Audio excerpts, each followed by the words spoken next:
항공모함은 인류가 만들어낸 가장 거대한 무기이자 세인의 관심을 끌기 충분한 무기입니다.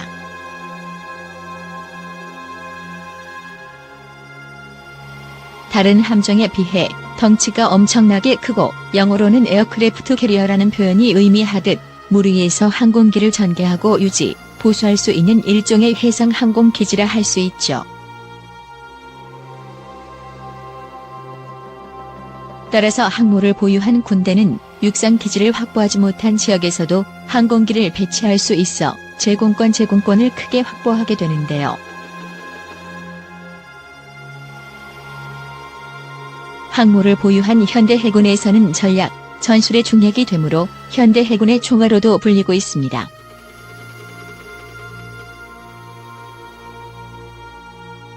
그런데 항모가 없는 국가나 항모를 타격해야 할 가능성이 있는 국가를 중심으로 어떻게 항모를 격침시킬까? 라는 논의가 있어 왔습니다.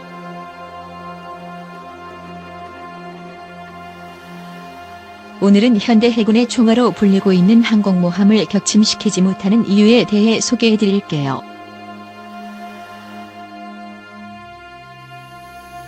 항공모함은 어떻게 공격해야 할까?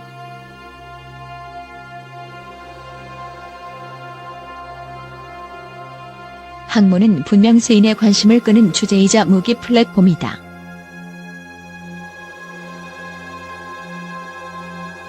우선 다른 함정에 비해 덩치가 크고 영어로 에어크래프트 캐리어라는 표현이 의미하듯이 해상 공군력이다.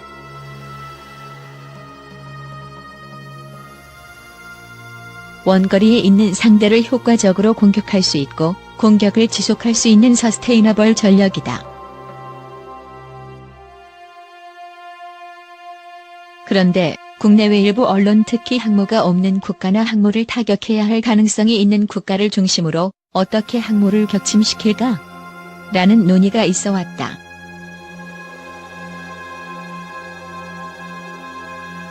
항모 자체 그리고 항모 전단의 방어력을 볼 때 이는 쉽지 않은 모험이다.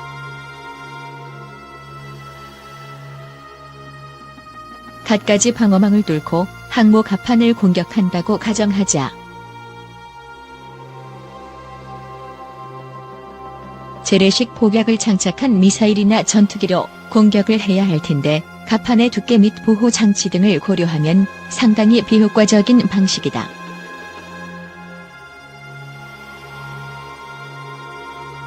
고폭을 이용한 방법 혹은 핵탄두를 장착하면 가능할 수도 있겠으나 핵 사용은 완전히 다른 전쟁 국면을 의미한다.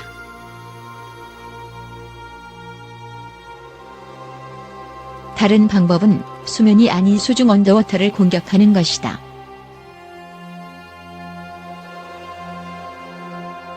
중국이 중점을 두고 있는 각종 잠수함 전력이 그 대표적인 예이다.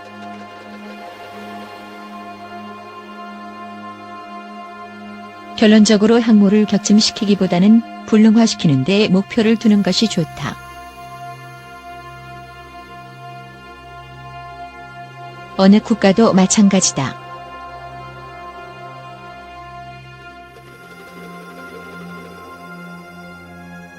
엄청난 항모 전단의 위용.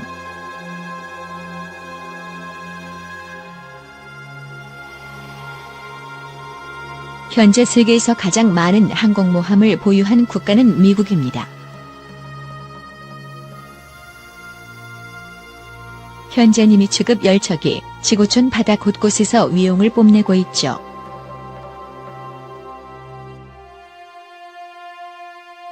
이런 항공모함은 순양함, 구축함, 잠수함 등이 호위하는데 이들을 한데 묶어 항모 전단이라 부릅니다.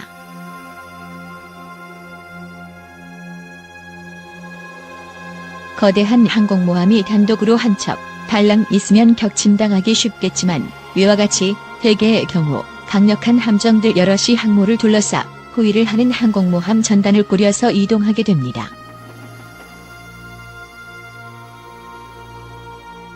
미국의 전단은 직접 전투 가능한 함들이 대부분 이지삼이고 그 함선들이 항공모함을 꼼꼼히 감싸면서 운항하게 됩니다. 게다가 수중에는 핵잠수함 3에서 4척이 항상 따라다니죠.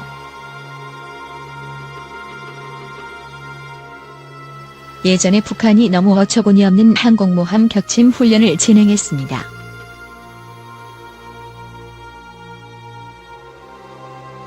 군대와 인민들을 속이기 위한 연극을 한 경우라고도 볼 수 있었죠. 그 훈련에 항공모함을 공격한다고 뜬 비행기가 1969년대 만든 미그 23입니다.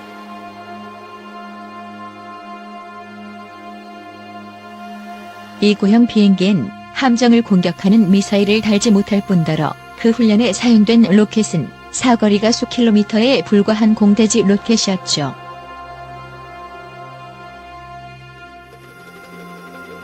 위에서처럼 미 항공모함 하나가 움직이면 이지삼 몇 대가 따라 붙게 되어 있습니다.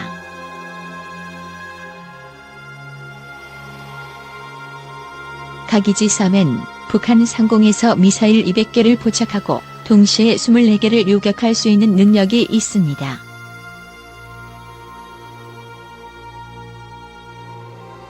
냉정하게 보면 항공모함 전단이 들어오면 북한에선 비행기가 뜨지도 못합니다.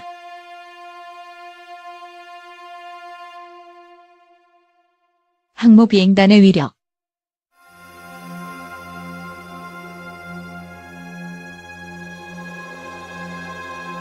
세계 최대의 크기와 항공전력을 자랑하는 칼빈 스노를 예를 들어보겠습니다.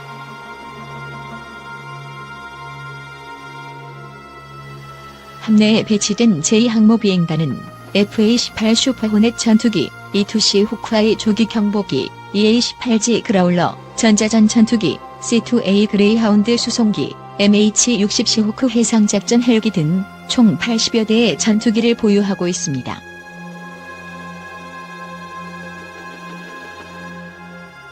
미 해군의 핵심 공군력인 FA-18 슈퍼호넷 전투기는 최대 속도가 마하 1.7에 달하고 목표물을 정확히 타격할 수 있는 GPS 유도 폭탄인 JDAM을 11발까지 장착할 수 있습니다.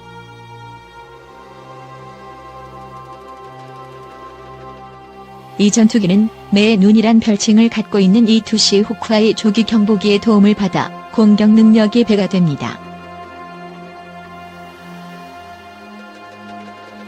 호크아이는 항모 전단의 눈 역할을 맡는데요.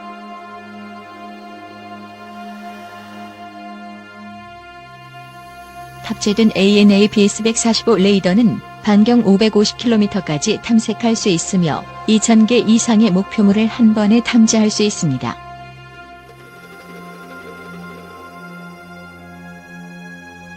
호크아이 조기 경보기의 탐지 반경 안에 들어온 적 전투기는 영문도 모른 채 슈퍼호넷 전투기가 발사한 미사일에 격추될 수 있는 것이죠.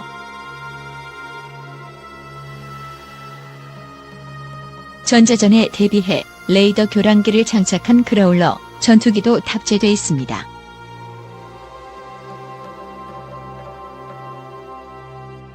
고폭을 이용한 방법이나 핵탄두를 장착한다면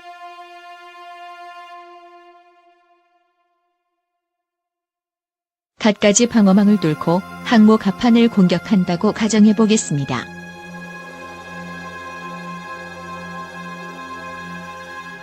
재래식 폭약을 장착한 미사일이나 전투기로 공격을 해야 할 텐데 갑판의 두께 및 보호 장치 등을 고려하면 상당히 비효과적인 방식입니다.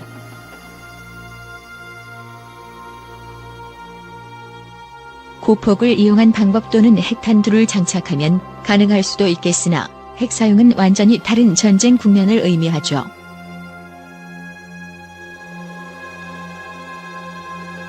보다 원거리에서 타격할 수 있는 방법으로 미사일도 있습니다. 하지만 미사일의 경우 고폭 장착 외에도 정확도가 필수적인데 그것도 그나마 항모 전단의 대공 미사일 방어 체계를 피할 수 있을 때 고려해 볼 만한 사항입니다.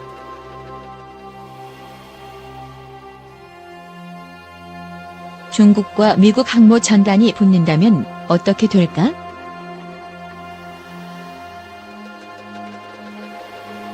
러시아의 군사 전문 잡지인 국방산업지 밀리테이리 인더스트리얼 코리아는 미국 항공모함 한 척을 격침시키는데 중국 인민해방군 해군력의 40%가 희생될 것이라고 분석했습니다.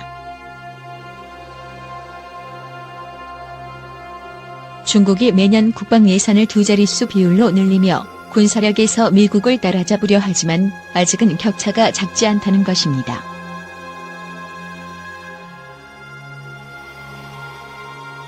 이 잡지는 중국이 미 항모와의 해전을 염두에 두고 효과적인 무기 시스템을 갖춰왔다고 소개했습니다.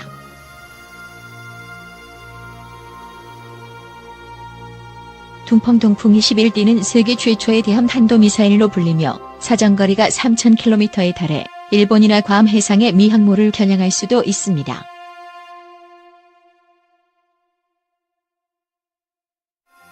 유도미사일을 장착한 12대의 구축함도 아시아, 태평양 지역의 미 함대에 심각한 위협이 될 수 있죠.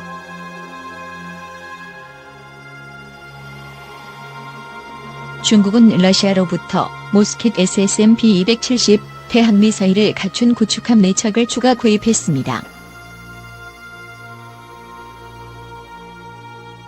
항모인 랴오닝함과 중거리 함대국 미사일 훔치홍기 16을 탑재한 호위함 장카이 관계 15척도 적함을 단번에 침몰시킬 위력을 갖췄습니다.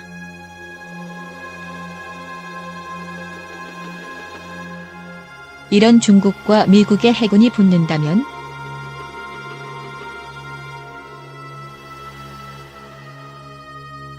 이 잡지는 미 항공모함이 이끄는 함대가 중국 영해로 들어가면 중국 해군은 대한미사일을 탑재한 구축함과 미사일을 우선 투입하여 게릴라 전술로 미 함대를 괴롭힐 것으로 예측했습니다.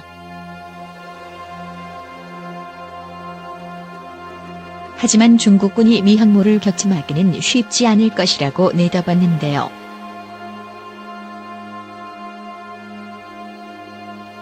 일단 중국이 인공위성, 공격기, 레이더망을 총동원하더라도 계속 이동 중인 항모의 위치를 정확히 추적해 타격하기가 쉽지 않습니다.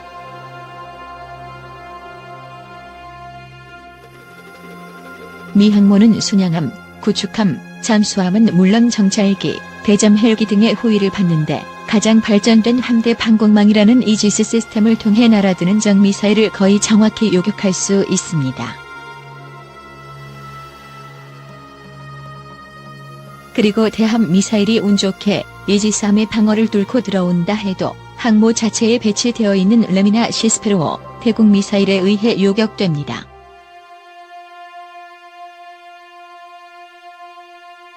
항모에 탑재된 F-35 스텔스 전투기와 무인 공격기는 수백 킬로미터 장거리 비행이 가능해 중국 본토의 미사일 발사대 등 군사시설을 타격할 수 있죠.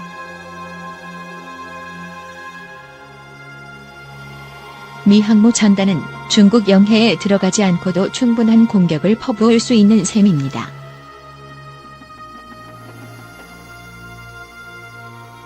이런 데이터들을 분석한 결과 잡지는 중국이 미국의 제럴드 R 포드급 항모 한 척을 격침하려면 중국 해군 전력의 30에서 40%가 소진될 것이라고 계산했습니다.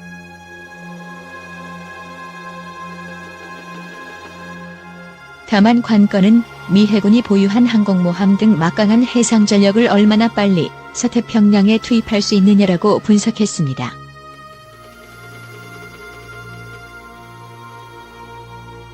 현대전에서 항공모함은 그 자체가 단순한 무기체계 이상의 의미를 지닌다는 점에서 앞으로 그 가치는 계속 높아질 것으로 보입니다.